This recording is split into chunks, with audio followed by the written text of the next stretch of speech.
you may notice that my screen is pretty messed up. Now, that could be because of a faulty webcam that I didn't know I had until I plugged it in. But I think it perfectly represents how I feel about the episode. Faded, super jaded. You know, like that song Heaven Beside You by Alice Chains. See-through faded, super jaded, overrated, but is most definitely not the light of my life. And the whole thing leaves me unfocused and kind of out of touch with inner reality. I feel like I'm in like 2.5D. Jokes aside, though, this episode is well, I don't know if it's a -5, but this is -3 stars. I wish my lower third was working because I literally was, because, you know, that would require Google's own stuff to work, but I literally was going to title this episode, The Apple Dash Episode Heard Round the World. It's worldwide, like, you know, like Pitbull. It's worldwide, but... Well, I don't know if you saw the description for this video before we started, but I said, it's time for the Royal Rumble. 30 ponies, one ring for a chance at Pony Mania. Twilight Sparkle is just John Cena. She's realistically the main character, but there's other characters more interesting than her, and she's consistently considered overpowered by the fan base. Well, all I can think of is that one video of where it says when two dogs see each other from across the street, and it's these two dudes, I think one of them is Hulk Hogan, that they're just yelling at each other into the microphone. They're just like, woo, woo, woo. Woo!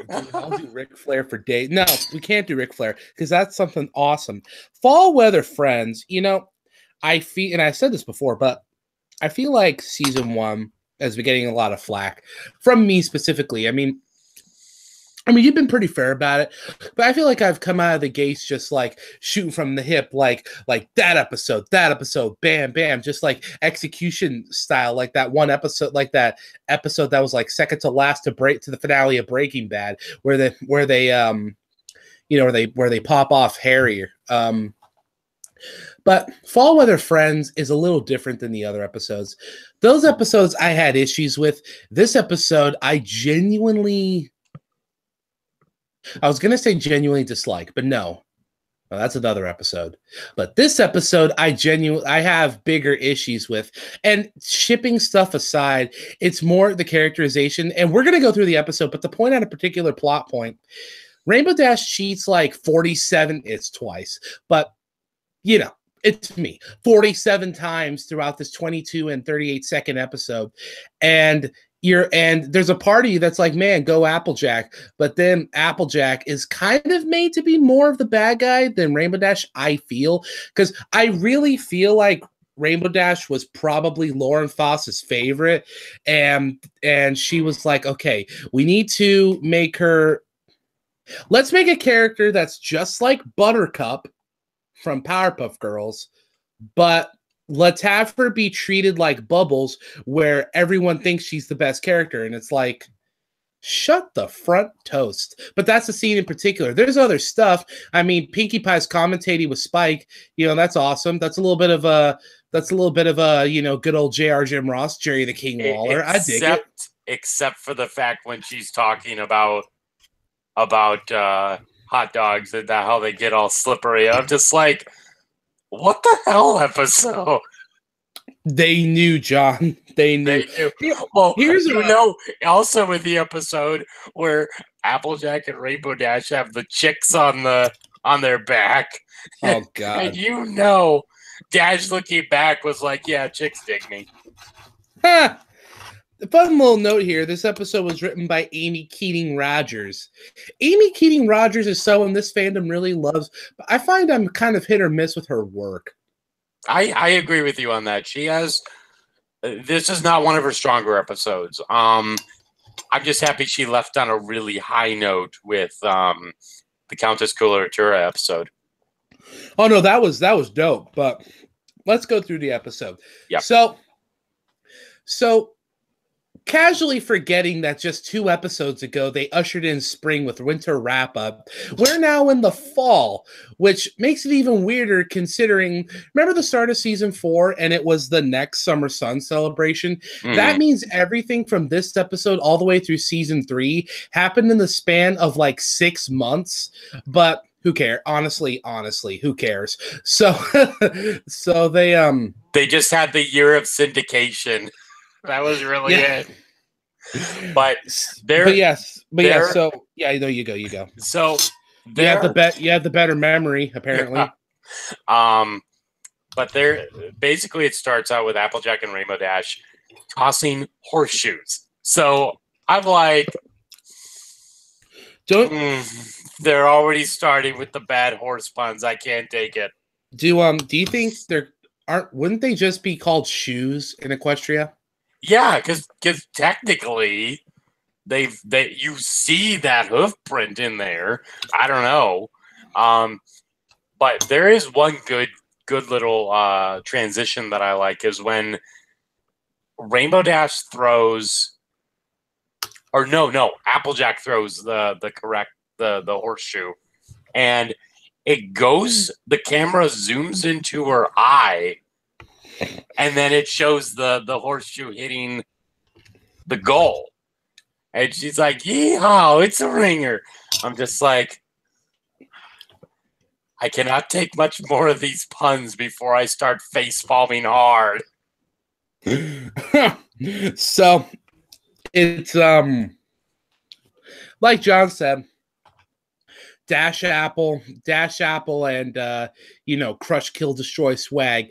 They're having a contest of measuring They're having a contest of measuring plots, and after a point, why did I think of DWK there, where he's talking about?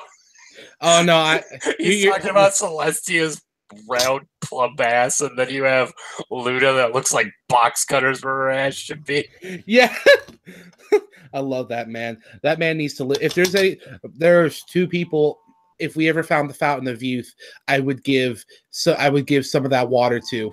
It'd be Vince McMahon and DWK. Pretty much. Let them live forever. We'll be fine. So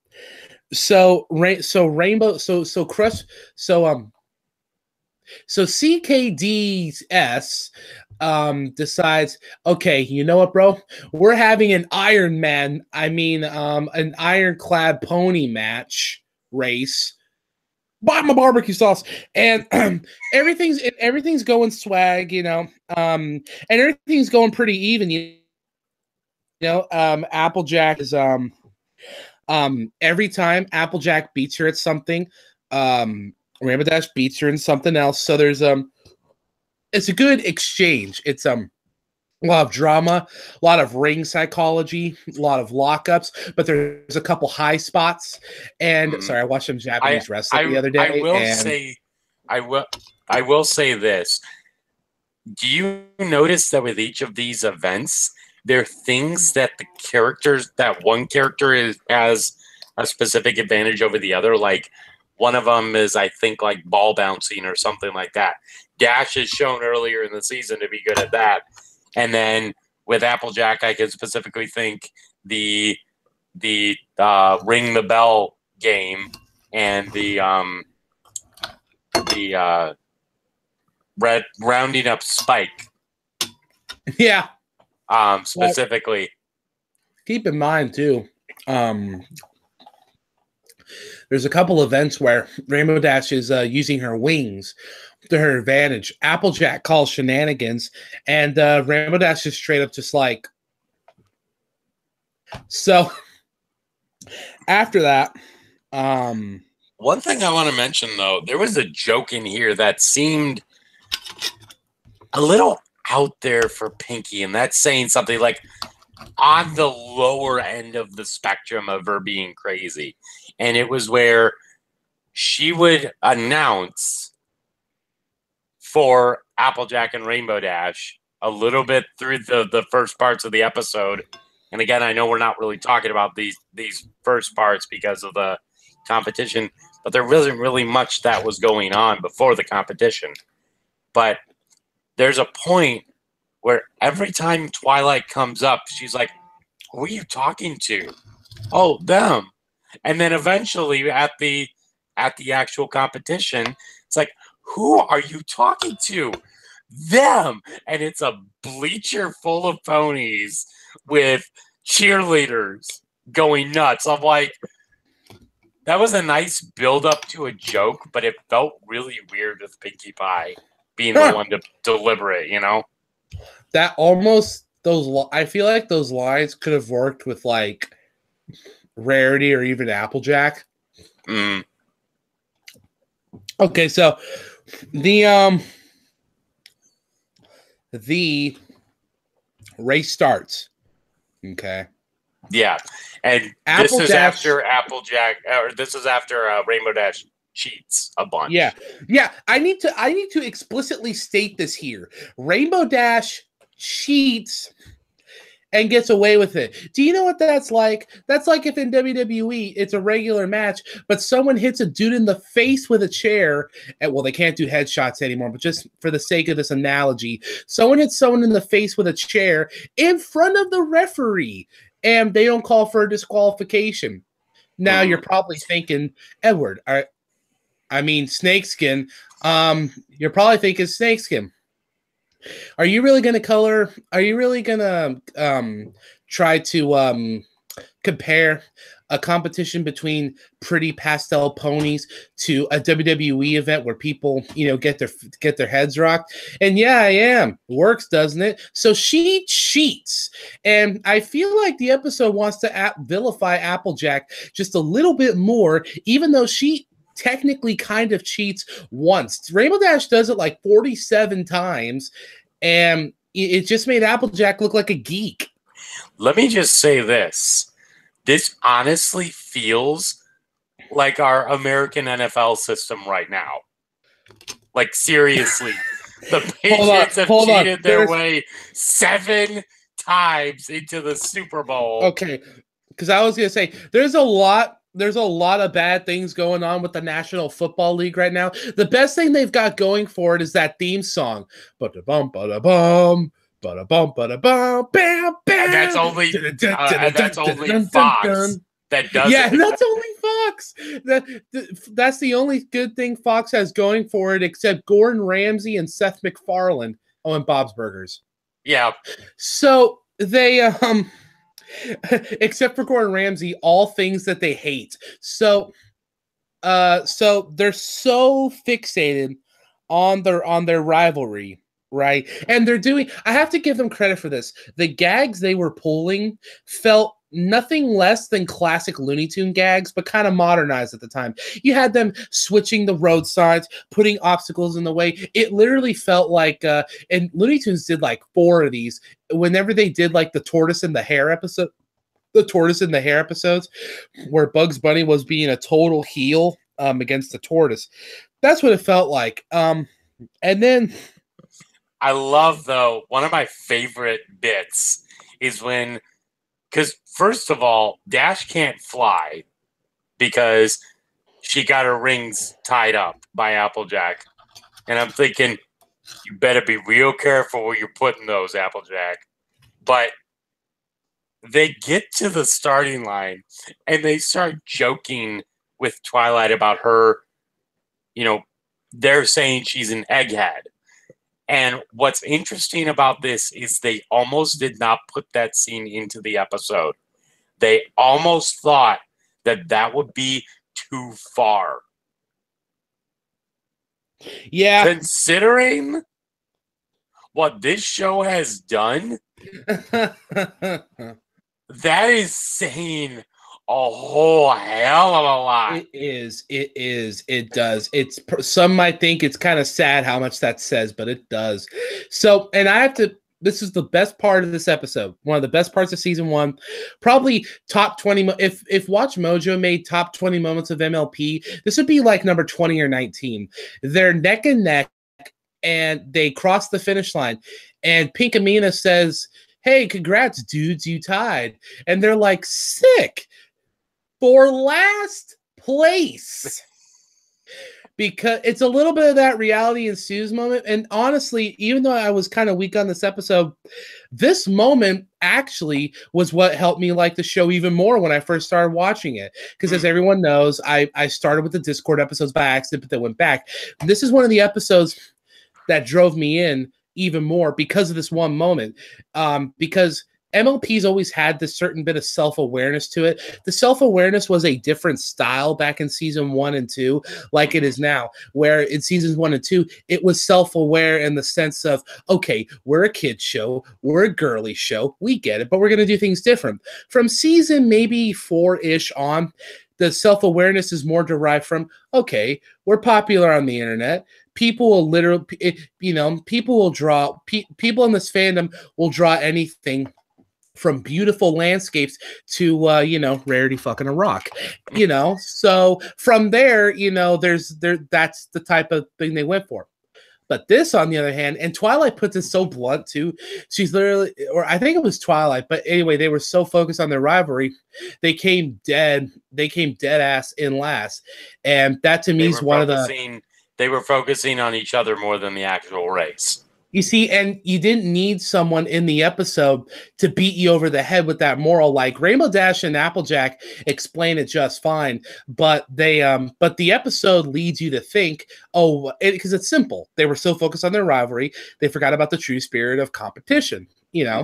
And sometimes even today, MLP gets a little too hard, hammery with some of the morals, but this one was nice, quick, and subtle. That's what I liked about it. It's one of the defining moments of the show where it subverted expectations. However, this 30 seconds is the best thing out of this 20-minute episode. So to some, that may seem like a backhanded compliment, but hey, defining moment of the show. Yeah, and I'm going to say one of my favorite parts from the entire race is when you have Rainbow Dash in front, grab a tree branch. I know what you're gonna say. Just let go, and you have Applejack just get bitch slapped from that. And I love how there's also another part where they start blaming each other for shit that's not even their fault. Like there's a point where AJ trips over a rock, and she's like, "Rainbow Dash just tripped me," and you saw Twilight just going, "She did not." And if you paid attention and looked where you're going, you'd see you tripped over a rock. And I have to say, this episode is reminding me of My Little Pony Friendship is not available in your country due to a copyright claim by Hasbro. Copyright claim, yeah. Because I'm thinking of two parts. One, where Twilight goes, "Remember, Rainbow, the game. I lost." And then the second one, where Rainbow Dash just tripped me. She did not. And if you'd have paid attention and looked where you're going, you would have tripped over a Barack Obama. But yeah, that was fall weather, friends, or as we call it in my people's language, amigos de la... Wait, how do you say fall in Spanish? Shit. So anyway, fall weather, friends. It's a better episode from season 1. I give it a solid 7. Mm-hmm. I give this a 7 as well. There wasn't anything majorly wrong with this episode. It was just kind of okay. And again, this is like one of those things with our scoring system. A 7 to us is okay. An 8 is good. A 9 is great. And a 10 is God tier. I remember 6 and below is like, this is not a good episode, and there's levels like of rage that we have against it. I remember there was a game reviewing magazine. I don't know how old they aren't. They may not. I'm pretty sure they aren't around anymore. But they were known for being incredibly critical. I think they were Britain. I heard it from Larry Bundy Jr., who I've recently gotten into, and or Guru Larry as he calls himself. But there was this one publication where, you know how for a lot of games, a 7 or even a 6 is considered, is about average. Mm-hmm. For them, an average was 5. Anything above a 5 was exceptional. Needless to say, I don't think they ever really went above an 8, unless it was like, I think it was for like a Mario game, but I don't even remember. So, and I get that. I can understand why, because 5, it's halfway to 10. So 10 halfway would be about average, I guess. But to me, 7's average because to me, a 5 and 6 is just, or like a 6 is just okay. Yeah, a 6 to me is when it was completely okay, and 5 and under is when you have a personal problem against the writers and you have to death stalk them on Twitter. Pretty much. Hashtag MB4. This fandom really, it's a really good thing that someone put this fandom on Adderall, because we are way worse than we used to be. Well, because in the years, Five Nights at Freddy, Undertale, and Steven Universe and Overwatch came along, and they just made us look like well-adjusted citizens of society. I know, right? And here's what's weird, though. Think about the fandom during this time, and I know we'll look at this during image boards. Yeah, oh my god, all the image boards. We'll talk about this a little bit more in our season 1 retrospective. Yeah. But I have to say, /A/B, 4chan, 9gag, Imager, iFunny, freaking Reddit.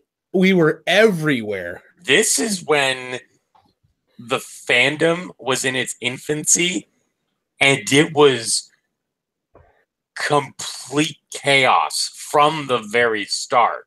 Like, it was complete chaos from the word go. But yeah, this was more like you were saying, with a lot of just image boards and memes and stuff and Tumblr blogs and stuff like that. It didn't really start to pick up and get its own identity until a little bit later in 2011, 2012. Yeah. So. Oh, no. I agree with that. I honestly feel like around season 3, that's when we were peak, because season 1's about when you maybe heard of it. Season 2 is maybe when you start watching it. And season 3 is when everyone was there for the premiere. Exactly, pretty much. That's what it felt like to me, because I remember watching season 1 as season 2 was airing. I think I was on about this episode, or maybe an episode or 2 later, when they were airing Canterlot Wedding, and I was able to avoid spoilers somehow, but I just remember everyone telling me, "Yo, mad shit goes down, boy," and I'm like, "No way!" And eventually, a couple months later, I get there and I'm like, "Oh my god, that was sick." Right? Might be able to go freaking parasitical invasion of a bug queen. Chrysalis might be able to go one-on-one with Maleficent. That was my thought when I watched that episode. I mean, yeah, everyone made the comparison because of the transformation and stuff, but it was cool. But that's that episode. This was this episode. And what's the next episode? Next episode, let me look this up real quick. I think I know what it is, but I don't want to be wrong about it. And if I am correct on what this is, I'm going to say we're going to have some fun. So season. Okay, sorry, I gotta mess for my guitars. People always say the bass players are the most worthless members of a band, but man, if you're in a band where the guitarist is not the one in charge, oh my god. Oh my goodness. We are going to have fun. It was the one I'm thinking of. Suited for Success. Ooh. The episode. One of the classics. The episode where everyone started to like Rarity, and then eventually came the one with the Diamond Dogs, and then everyone immediately loved Rarity. Talk about redeeming a character. God damn, you wouldn't think they did that on purpose. Yeah, because considering most people didn't like Rarity because she was just prissy and prim and proper, but she's a product of wanting to be part of the Canterlot elite. That made sense. Well, yeah, because there was that whole story arc that came to a head at the end of the season with the... We'll talk about that when we get there. But I'll say this. Considering that Suited for Success is going to be one of those where you see her start to do some of her freakouts. Yeah. It's going to be a fun one to look after. So, and I'll say this. Your mom Doing your mom, doing your mom. Doing your mom, doing your mom. I rediscovered that, and I was like, I'm one of the like 18% of the internet that didn't hate Really Wayne Johnson. Didn't love him, but didn't hate him. Yeah, Your favorite? I used to watch a lot of his. Your favorite Martian? Your favorite Martian was awesome. I can't keep partying around with all these villains. That song was my jam, dude. We're living in an 8-bit world. Hashtag better than Smosh. Yeah. Right. Maybe. The only thing that ever came out of Smosh that was any good was on his trailers. Actually, before that, it was the Pokemon in real life ones, or the what if movies or games or whatever were in real life. Those are their best ones. That was more Warp Zone and Warp Zone. But they did have a good hand in those. But yeah, so anyway, that's it from me, John. And that's it from me, Snakeskin 69 420 deep in your mom. And as always, we will talk to you guys later. Peace out, Dragon. What, a set schedule? You guys are funny.